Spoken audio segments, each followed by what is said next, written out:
bienvenue sur ma chaîne, je suis Pauline. Aujourd'hui on fait un vlog un peu particulier puisqu'on va pas parler de pâtisserie mais de mes vacances dans le Kent. Je suis partie passer 10 jours dans le Kent, donc c'est une région qui est dans le sud de l'Angleterre, au mois de juillet, donc je suis rentrée la semaine dernière. J'habite en Bretagne et on va tous les étés en vacances en Angleterre parce qu'on adore ce pays. On s'y sent dépaysé sans être non plus à l'autre bout du monde.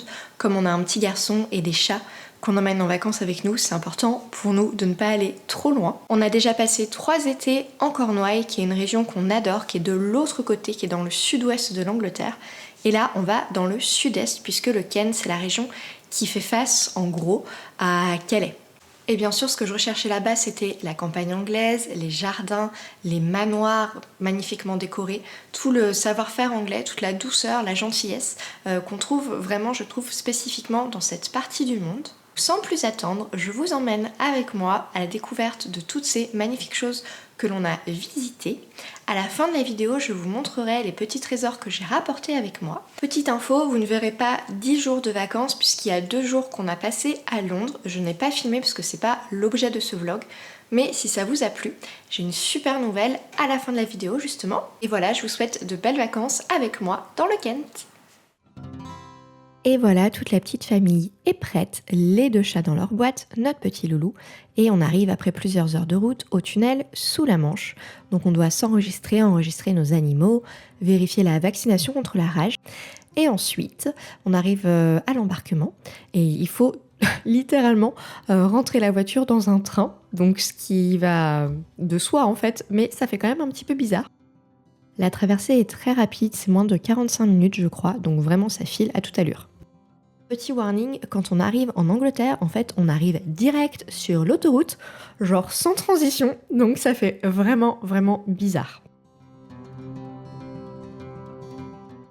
Notre B&B était à seulement 40 minutes de route, ce qui fait plaisir quand on s'est levé tôt, parce qu'il y avait quand même presque 5 heures de route pour arriver à Calais.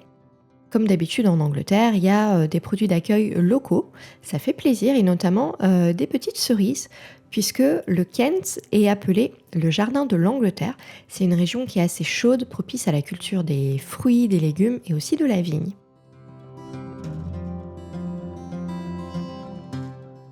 Le B&B, c'était une grange du XVIe siècle, je crois, qui a été rénovée. Je vous donnerai pas les coordonnées parce que c'était pas mal, mais c'était pas non plus fou. Quelques petits points de déception. Donc voilà, rien de grave, on va dire un 7 sur 10, mais voilà, pas un coup de cœur monumental.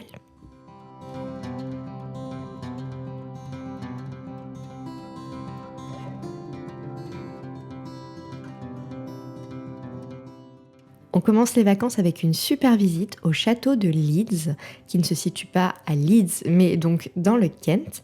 Apparemment, c'est l'un des plus beaux châteaux du monde et je dois dire qu'on y a passé toute la journée. Donc je confirme que ça vaut vraiment le détour. C'est un château royal en plus puisque Éléanore ou Aliénor de Castille y a vécu avec son mari, donc roi d'Angleterre, le roi Édouard Ier, je crois, si je vous dis pas de bêtises, et on a accès à tout le parc qui est gigantesque et à la visite du château qui est toujours meublé et décoré, et c'est une visite libre, donc vraiment ça vaut la peine. Et bien sûr, comme toujours quand on visite des jardins en Angleterre, il y a plein d'animaux qui vivent en liberté, donc c'est un plaisir pour tout le monde. On a beau vieillir, c'est toujours chouette de voir des écureuils, des oies, des canards. Voilà, donc une très belle visite. Les images sont un petit peu longues, vous allez voir, mais je pense que vous allez bien apprécier.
Le lendemain, on est allé visiter Margate, une petite ville de bord de mer. Mon guide en parlait de manière plutôt positive. Je vous laisse regarder les images et je vous parle un petit peu plus tard de ce que j'en ai pensé.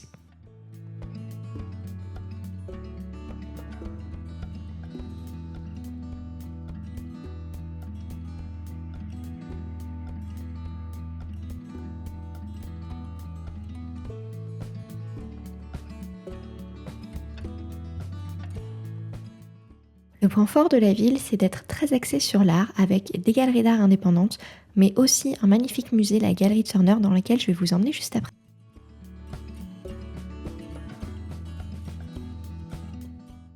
Une boutique dédiée aux cinnamon rolls.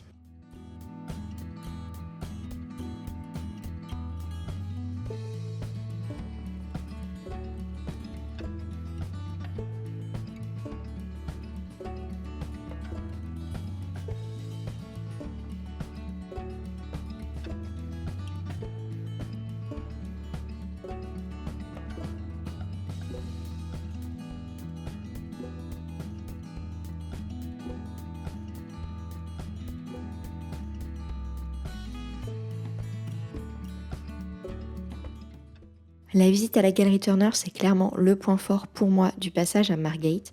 J'ai pas eu de coup de cœur sur la ville, à part quelques ruelles.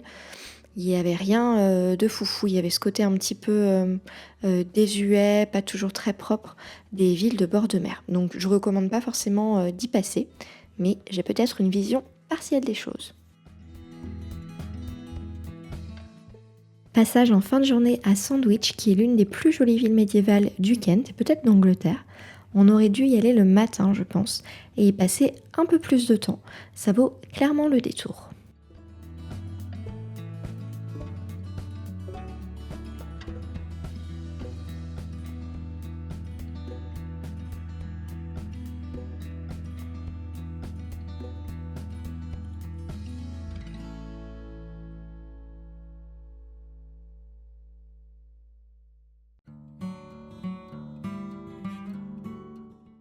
Bienvenue dans la très belle Canterbury, une ville connue mondialement pour sa cathédrale. Comme toute bonne ville anglaise qui se respecte, il y a des fanions colorés partout et ça met toujours de bonne humeur.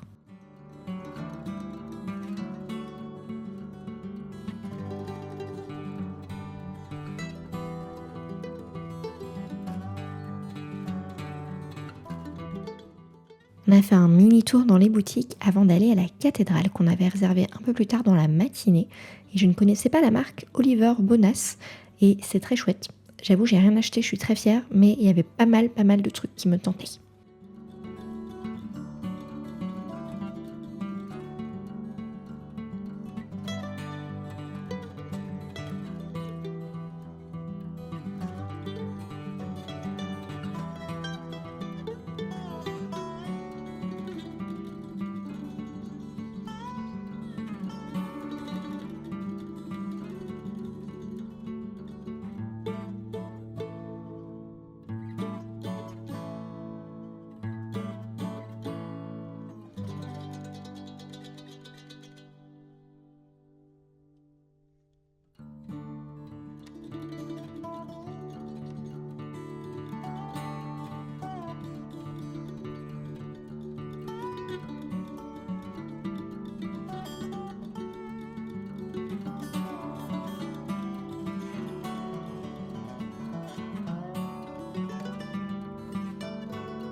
Je vous emmène à Goodington House and Gardens. C'est l'un des plus beaux endroits que l'on a visité pendant les vacances.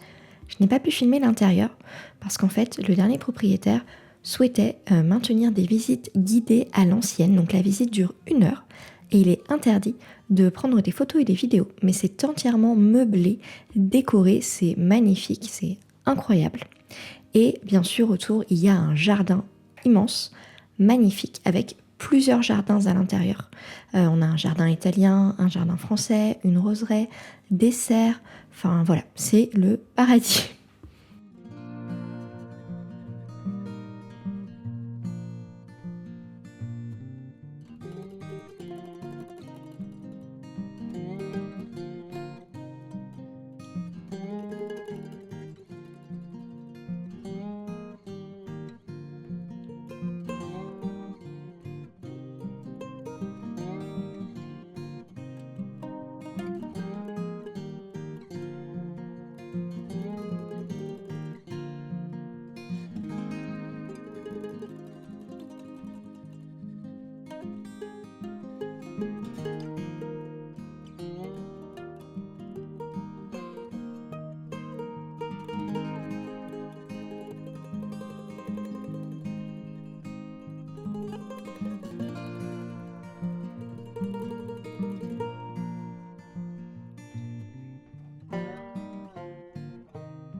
Dimanche matin, on est allé se balader à High, qui est une très très belle ville, vraiment un gros coup de cœur des vacances. Les rues sont magnifiques, il y a plein de petites boutiques indépendantes, c'est plein de surprises, vous allez voir, vraiment ça vaut le détour.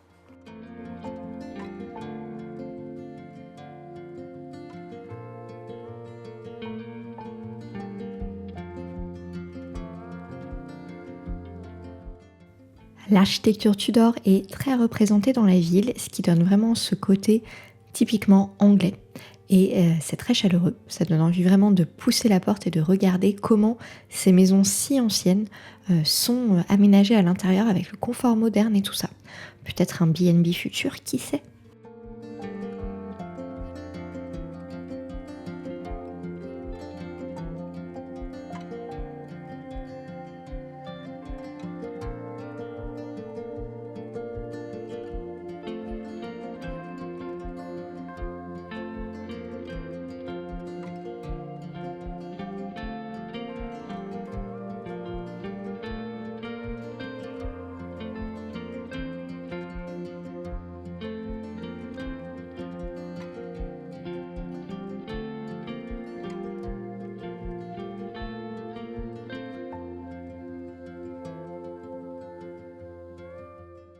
Pour la petite anecdote, on est rentré dans cette église et c'est la première fois de ma vie que je vois un coin pour que les enfants jouent dans une église. Bon, après, je ne suis pas croyante, donc je n'ai pas non plus une connaissance extensive, mais ça m'a semblé typiquement anglais dans l'approche.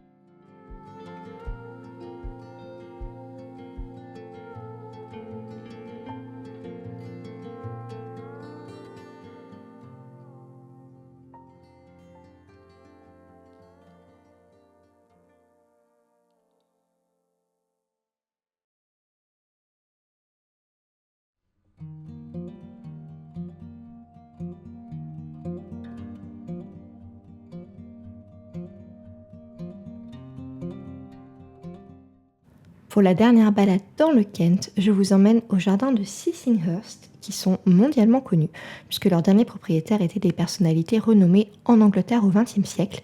Vita Sackville-West, qui était autrice, poétesse, jardinière, vous imaginez l'épitaphe, et son mari Harold Nicholson, qui était un diplomate haut placé et un auteur également.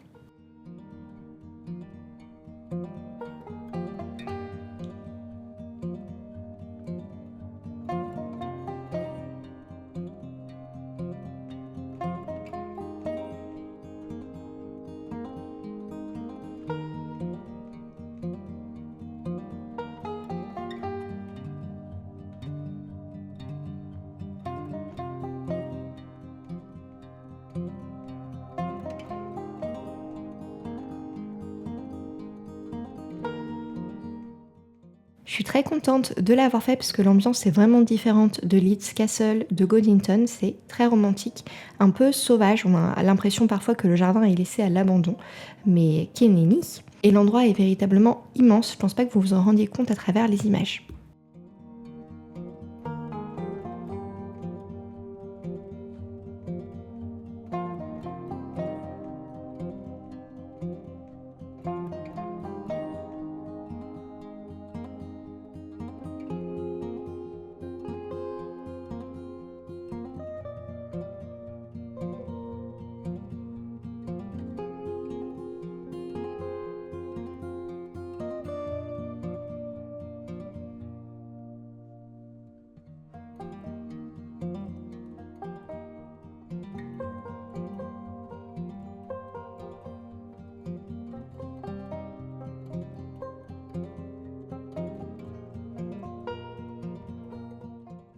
J'ai eu un gros coup de cœur pour le potager, j'aurais dû prendre plus d'images pour vous montrer.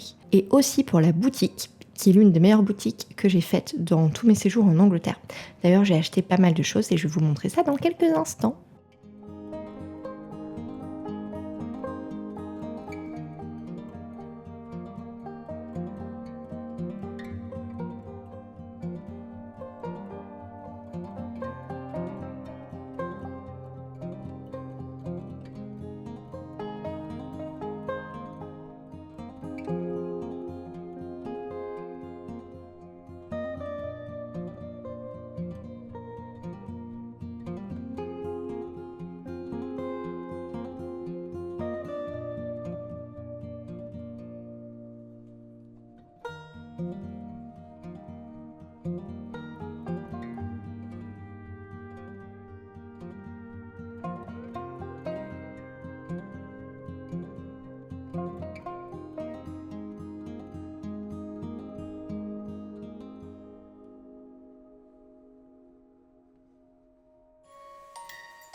Je vous retrouve pour vous montrer les trésors que j'ai rapportés d'Angleterre. La première catégorie, ce sont les livres. Et il y en a beaucoup. Alors le premier n'est pas pour moi, c'est pour une amie qui est fan de Virginia Woolf. Et en fait, c'est les lettres qu'elle a échangées avec Vita Sackville-West. Vous savez, quand on a visité les jardins de Sissinghurst, je vous en ai parlé. Donc c'est leur lettre d'amour. Je suis sûre qu'elle va adorer ce bouquin. Ensuite, c'est un roman que j'ai acheté quand on était à Canterbury chez Waterstones. Et je dois dire que c'est l'un de mes livres préférés de cette année. Je ne sais pas s'il a déjà été traduit. C'est magnifique, c'est très très touchant, c'est drôle. C'est l'histoire en fait d'une femme qui a dépassé les 70 ans et qui a toujours cultivé l'art de la correspondance dans sa vie. Et donc à travers les différentes lettres qu'elle échange avec divers interlocuteurs dont elle est plus ou moins proche, avec qui elle est plus ou moins amie, on apprend plein de choses sur sa vie et c'est un magnifique récit qui montre qu'à n'importe quel âge de la vie, on peut se réconcilier avec son passé et retrouver le bonheur. J'ai adoré, vraiment. Ensuite, quand je suis en été, j'ai tous les ans, donc j'ai 36 ans, tous les ans un peu le syndrome de la bonne élève. Et donc, depuis que je ne vais plus à l'école, ça me manque beaucoup d'apprendre et j'ai l'impression que mon cerveau est devenu une vraie passoire. Et quand j'ai vu ce bouquin, ça m'a fait du bien de savoir que j'étais pas la seule. En fait, c'est une collection de plein de connaissances dans plein de domaines, hein, la langue, la grammaire, les mathématiques, l'histoire, la géographie. Et voilà, c'est les petites choses qu'on apprenait quand on était à l'école. Bon, c'est un petit peu différent, je pense, peut-être de ce qu'on apprend à l'école française, mais je trouve ça très chouette comme livre. Ensuite, j'ai pas pu résister à ce livre. Donc il y a toute une collection de livres du National Trust. Moi j'en ai un autre sur l'afternoon tea que j'ai depuis des années, depuis notre voyage en Cornouailles. Celui-là donc, il concerne les scones, aussi bien sucrés que salés. Il n'est pas aussi illustré que l'autre livre que j'avais. Parce que je pense qu'on ne peut pas dessiner les scones de 50 000 manières différentes. Mais j'aime beaucoup les couleurs un petit peu pêche, les rayures et tout ça. Et je vais y trouver plein d'idées, donc je suis hyper contente. Et je partagerai sûrement ça avec mes abonnés Patreon. Ensuite, c'est un livre magnifique que j'avais vu déjà dans une autre boutique, j'avais résisté. Mais quand je l'ai revu à Sissinghurst, voilà, j'ai cédé. Et c'est un livre qui traite de la magie de la forêt. Pourquoi est-ce qu'on y associe plein de choses? D'où ça vient, les légendes un petit peu folk et tout ça. Je pense que c'est aussi un livre assez informatif, peut-être un peu scientifique aussi. Donc je vais apprendre plein de choses, je ne l'ai pas encore lu, mais regardez comme il est beau. C'est vraiment une merveille. Comme l'automne est à nos portes, je me réjouis, puis en plus je vais pouvoir transmettre ça à mon fils. Ensuite, j'ai acheté plein de livres sur les roses, parce que c'est un peu ma passion. J'ai un jardin depuis 2 ans, j'ai toujours aimé les roses, et c'est vrai que c'est un bonheur d'en cultiver. Celui-ci, il a été écrit par le jardinier en chef des Kew Gardens. Donc vous savez, ce sont les jardins botaniques royaux que l'on trouve à côté de Londres, qui font partie des plus beaux et des plus grands jardins du monde. Et donc, c'est plein de conseils sur la manière de faire pousser les roses, d'en prendre soin, comment on peut les utiliser, etc. Il y a aussi voilà, des conseils en fonction des variétés. Donc il est très très beau, j'ai commencé à le lire. Et j'apprends plein de choses du coup sur les roses, je suis ravie. Celui-ci, c'est vraiment un gros coup de cœur. Pas autant que le dernier que je vais vous montrer, mais il est magique. Donc c'est un travail fait entre 2 personnes, donc Georgiana Lane, dont j'ai découvert le travail, je vais vous parler de son travail dans un instant, et Jane Isto, qui elle est du coup jardinière. Et pareil, c'est l'histoire des roses, leurs propriétés, comment en prendre soin. Et c'est photographié donc par Georgiana Lane et du coup c'est absolument magnifique. Ça donne envie voilà, de passer son temps dans les pépinières et de planter 60 000 plants dans son jardin, d'avoir des roses qui grandissent sur la façade, etc. Donc moi j'ai une maison moderne que j'adore mais qui s'y prête pas trop et j'ai pas un jardin extensible. Mais je vais quand même essayer de me creuser la tête pour voir comment on peut rajouter des roses. Une beauté ce livre. Ensuite, c'est un livre qu'on m'a offert, donc je ne l'ai pas acheté. Il est magnifique, c'est un livre sur l'aquarelle, surtout sur des sujets naturels, donc les plantes, les végétaux, les fleurs et tout ça. Il y a toute une partie technique au début que j'ai hâte d'utiliser, dont j'ai hâte de m'imprégner. Donc j'ai quelques jours un peu tranquilles, là je pense qu'il va m'accompagner. C'est vraiment un très très beau livre. Et enfin, le coup de cœur absolu, c'est ce livre. Ce livre vraiment qui m'a procuré beaucoup de bonheur pendant mes vacances puisque j'ai pris le temps de le lire et de le feuilleter. Donc je ne connaissais pas le travail de Georgiana Lane, peut-être que vous, si. C'est une photographe de fleurs qui est mondialement connue. Et elle a fait plusieurs livres sur différentes plantes, les roses, les hortensias, les pivoines, les tulipes, voilà, vraiment plein de plantes différentes. Et là, c'est un livre qui mélange évidemment plein de plantes puisqu'on parle des blooms, donc simplement voilà les floraisons. Et les photos sont irréelles. Et il est classé en fonction de différents états qu'on peut atteindre quand on est face à des roses, qu'on les observe. L'émerveillement, la joie, la rêverie, l'harmonie, la sérénité et la grâce. Et l'autrice partage aussi pas mal d'anecdotes personnelles. Pour vous dire par exemple, elle connaît David Austin, elle est régulièrement invitée dans ses pépinières. Donc en lisant son livre, j'ai eu plein d'autres idées de jardins à visiter, notamment en Angleterre. Et le rêve, ce serait un jour de monter un petit peu au nord pour voir justement les jardins de David Austin. Pourquoi pas dans un prochain voyage. Mais vraiment, les photos sont folles. Je vais essayer de vous le faire un petit peu défiler. Et elle vit à Paris, donc il y a beaucoup aussi de photos prises en France. Attendez, mes roses gênent.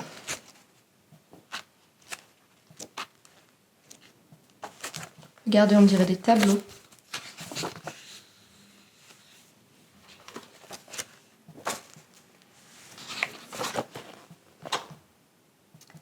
Donc ça, c'était la catégorie livre, c'était la catégorie la plus longue.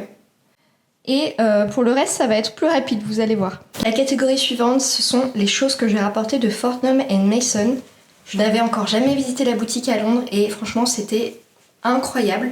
Donc il y a un petit peu de monde à l'entrée, évidemment parce que c'est assez touristique, mais il y a 4 étages et plus vous allez vers le fond du magasin, plus vous êtes seul, tranquille. On a un immense plaisir à se balader, à écouter la musique. C'est hyper bien insonorisé. Les vendeurs sont franchement adorables. J'ai passé un moment parfait et mon mari aussi. Donc la première chose que j'ai rapportée, c'est cette serviette à thé. Un torchon comme on dit vulgairement en français, mais c'est pas un mot adapté je trouve. Et cet été, ils font une collaboration spéciale avec Winnie l'ourson, donc c'est la carte du monde de Winnie l'ourson. Donc je vais pouvoir l'utiliser pour mes photos, etc. Je suis super contente. Ensuite, il y a cette très très belle boîte que je vous ai déjà montrée à loisir, qui est donc une boîte manège. Les couleurs sont fantastiques, bien sûr. Et j'ai goûté les biscuits, ils sentaient divinement bons. Ils n'étaient pas aussi bons que je l'aurais pensé, mais ils étaient très très bons. En fait, j'imaginais, comme c'était des biscuits au toffee, qu'il y aurait du caramel fondu à l'intérieur, mais pas du tout. C'était moi qui m'étais fait un film, mais quand même des très beaux biscuits de qualité. Après, j'ai bien plus acheté ça pour la boîte que pour les biscuits, puisque je fais des biscuits toute seule. Et j'ai la chance d'avoir un métier dans lequel j'ai plein d'alibis pour acheter des boîtes. Donc je suis une femme très heureuse. Ensuite, il y a cette autre boîte qui est trop belle. Donc moi j'adore les couleurs vives, c'est pas un hasard si j'aime l'Angleterre. Et vraiment ce mélange de rose indien, de rouge corail, etc. avec un peu de turquoise, c'est fabuleux. Et donc à l'intérieur on trouve des biscuits au chocolat. Ça sent très très très bon. C'est rigolo, ils ont noté quel type de biscuit correspond, vous voyez, à chaque emplacement. Je ne les ai pas encore goûtés, mais ça sent vraiment hyper bon. Ça va me donner peut-être aussi de nouvelles idées de recettes. Vous avez vu, c'est embossé, etc. Peut-être qu'un jour, j'aurai le bonheur de faire fabriquer des boîtes comme ça pour ma petite entreprise. Il faut rêver. Bon, il me fallait évidemment une boîte à thé, puisque je bois beaucoup de thé. Je ne bois pas de café. Il y en a de très très très belles, ça a été dur de choisir. J'ai pris un Earl Grey, ils appellent ça le Earl Grey classique. Honnêtement, je le trouve assez corsé, mais il est très très bon. Et regardez-moi ces détails. Et donc à l'intérieur, on a tout de suite le thé. Donc c'est, vous voyez pas, mais c'est très très généreusement rempli. Presque à ras-bord, je l'ai utilisé une fois déjà. Donc magnifique. J'en ai une autre de Fortnum que j'ai depuis des années. Une boîte de thé vert à la menthe. Et c'est pareil, un petit trésor que je mets en vitrine. Et enfin, le clou du spectacle, vous n'êtes pas prêts, C'est un peu le gros cadeau que je me suis fait pendant les vacances. C'est une tasse. Bon, il y avait de tous les prix, hein. Bon, il n'y avait pas les trucs à 10 €, hein, je vais être très honnête, mais il y avait des tasses de collection incroyables à plusieurs centaines de livres. Celle-ci, c'est on va dire un intermédiaire, puisque c'est de la porcelaine fine de Chine. Elle est dorée à l'or 24 carats. Mais je ne l'ai pas payé non plus un prix fou, je l'ai payé je crois 46 livres. Donc c'est une tasse chère, mais c'était encore quelque chose que je pouvais m'offrir. Et regardez comme elle est belle. Bon, évidemment, j'adore les nuances de bleu. L'anse avec ses petits détails délicats. Donc on a de l'or tout autour. Évidemment, ça ne va pas au lave-vaisselle. Et j'ai offert la même à ma maman. Et elle est quand même fabriquée en Angleterre, ça c'est chouette. Comme ça, on a chacune, ma maman et moi, la même tasse, une petite tasse sœur. Et avant-dernière catégorie, les petits trucs un peu de papeterie divers et variés. J'adore le bleu, je vous l'ai dit, et il y avait ce carnet que je trouvais vraiment magnifique à la Galerie Turner. Donc j'ai décidé de l'utiliser comme carnet dans lequel je noterai... Ah oui, mon fils a le même, donc c'est le sien. Il a voulu écrire Tyrannosaure. Moi j'ai le mien dans lequel j'ai envie d'écrire des petits trucs que j'apprends tous les jours, justement pour cultiver mon cerveau, pour l'éviter de mourir précocement. Ensuite, un petit cahier de coloriage qui n'est pas du tout pour mon fils, mais pour moi, sur l'univers de Bramley Hedge. Donc si vous ne connaissez pas, ce sont des petites souris qui vivent dans des haies de mûres, enfin de mûriers. Voilà, donc c'est adorable. Est-ce que réalistiquement, j'ai une vie qui me permet de colorier tout ça? Je ne sais pas. Mais j'aime beaucoup l'idée de la Pauline qui pourrait.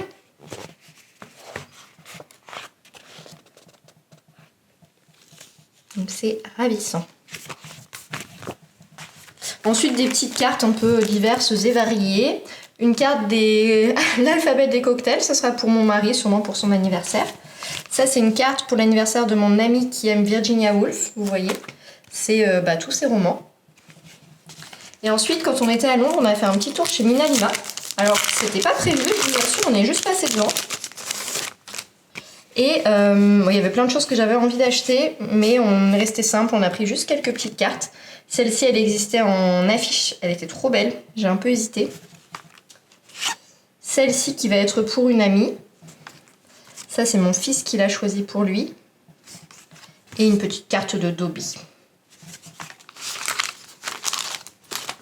Ensuite, les amis qui étaient avec nous en vacances nous ont offert ce petit jeu. Donc c'est un jeu de memory qui permet d'associer une feuille à chaque arbre. Bon, c'est en anglais, mais je trouve ça chouette pour moi, comme pour James. Et les illustrations sont super belles. Et j'avoue que moi j'ai honte de si mal connaître les arbres. Donc ça tombe très très bien.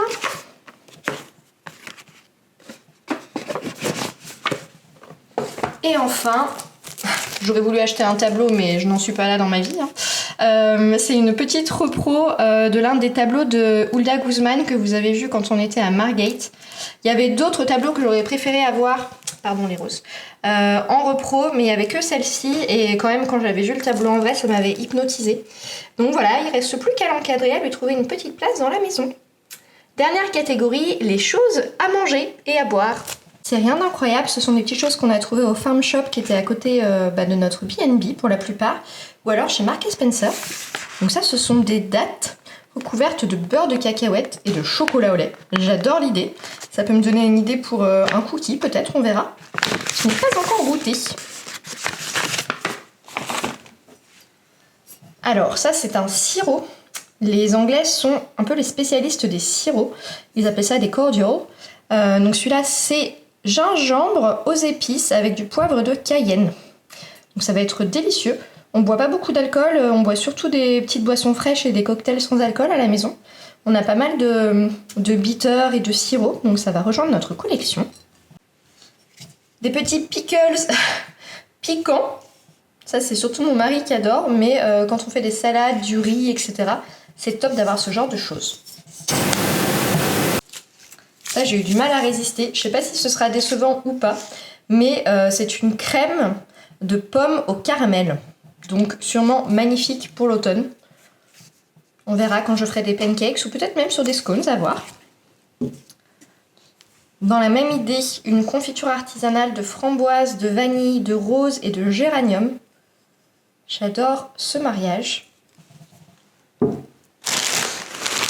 Des petits pop-corn sucrés et salés de chez Marks & Spencer. Bon, on sait faire les pop-corn nous-mêmes, je vous rassure, mais ça fait toujours plaisir. Et les Anglais sont les champions de la saveur sucrée-salée.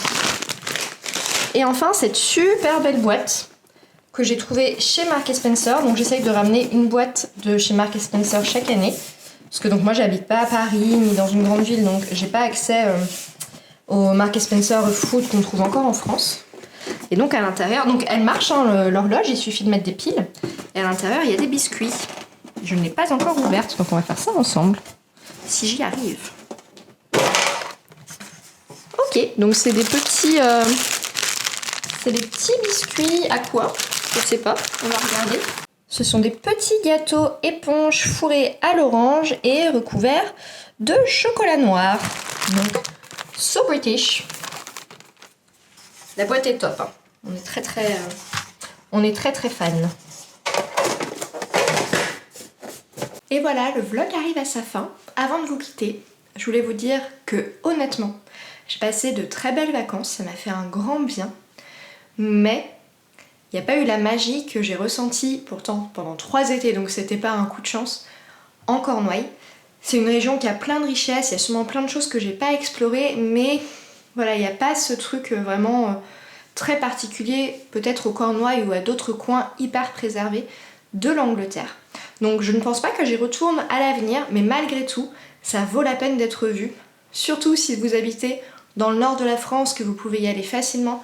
Il y a quand même l'énorme avantage du shuttle, donc l'Eurostar là, enfin le tunnel sous la Manche, c'est pas l'Eurostar, qui met même pas 40 minutes en fait pour faire la traversée.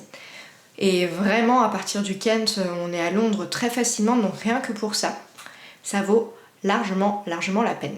Il y a des choses qu'on n'a pas vues, notamment tout le côté côtier. J'avoue que Margate, comme on n'a pas trop aimé, on n'est pas retourné vers la mer, mais il y avait toutes les belles falaises, vous savez, les falaises blanches, des randonnées, notamment les Seven Sisters, etc. On n'a pas fait. Peut-être à l'avenir, hein, on verra. Donc si tout va bien l'été prochain, on retournera en Angleterre. Mon goal, c'est un peu de visiter tout le pays, puisque je connais finalement pas très bien. Je connais les Cornouailles, je connais Londres, je connais Manchester, parce que j'y suis allée plusieurs fois pour le travail, à l'époque où j'avais un travail de bureau.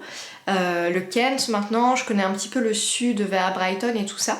Il y a plein de choses à explorer, donc j'ai déjà des idées, on verra.